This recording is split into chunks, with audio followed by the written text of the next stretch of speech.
All right, welcome back to our dog training. Today we're going to be looking at part three of the walk. Now, we're actually in the same spot where we've been doing our walk before.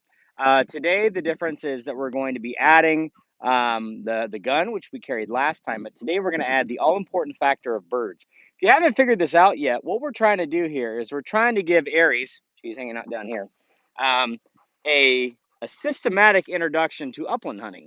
That's really what the walk is trying to prepare him for. Um, that he can put his nose down and hunt. And we're out here in our bird field with these mode strips, which make it a lot easier for him to navigate and to be able to see the dog and work with them.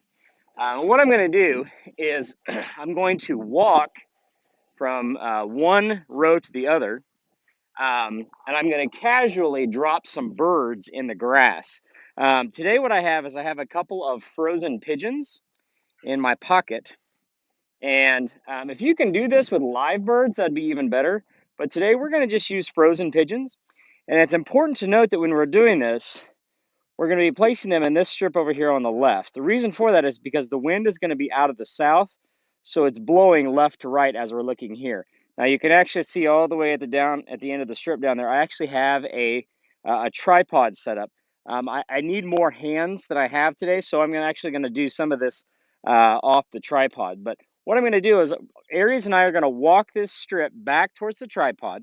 I'm going to drop 3 birds in this tall grass to the left. And then when we come back, I'll leave the phone on the tripod so that so I can work with him and let him just sort of organically discover these birds. And then once he discovers the birds, we're going to shoot them. Today, of course, this video is done after Aries has been introduced to gunfire. So we definitely want to make sure the dog is introduced to guns in a positive and safe way. We are using, again, non-live ammo. We are using poppers. So there's no concern. I just dropped one bird right over here. There's no concern about live ammo. Like I said, we never use live ammo in training unless we are killing a bird. Today, these birds are, I just threw bird number 2. These birds are frozen pigeons um, that are great for these little introductions like this because we know they'll sit still. Obviously, if they're dead, they're not going to fly off. Um, and they'll put off plenty of scent without us having to worry about losing them. Okay, so there goes bird number 3. Okay, so what I'm going to do, I'm going to come over here, let's set the phone down, and we'll work Aries back into this.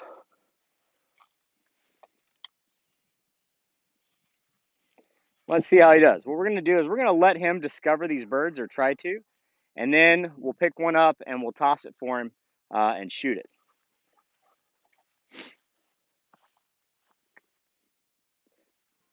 So there should be one somewhere over here. There you can see he's using his nose. That's really what we want. And what I did, all I did was just stop in the area where he would be downwind of it. So he got a nice nose full of it to dive into that grass and find his bird. Atta boy! Good boy, Aries. Good. Okay. So now what we're going to do, we're going to take the bird and we're just going to give it a toss down the lane. And now we're really starting to put together the elements of an upland hunt. Put your nose down, find the bird, and then we're going to shoot it. So we're teaching those little simple mechanics. Good boy. Oh, yeah, good dog. All right, hunt them up. Let's go. We're actually going to introduce hunt them up. That command is what we use, which means go find the next one. Let's run wild and free. So the second one is over here, somewhere just in front of me, maybe 8 or 10 yards in front of me on the right side of this strip. We should have wind blowing from my right to the left.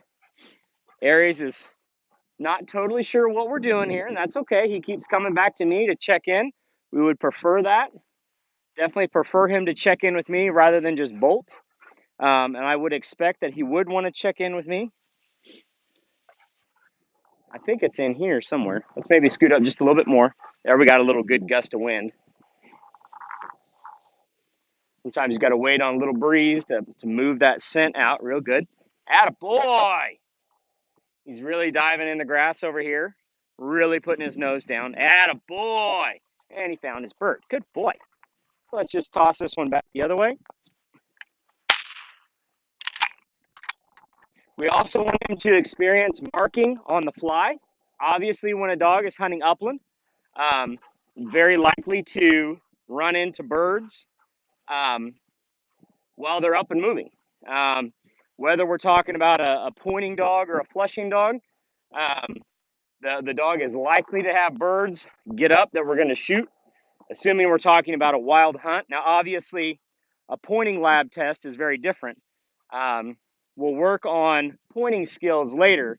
Today, the purpose is just put your nose down, find a bird. Atta boy, good. And then we're going to shoot it.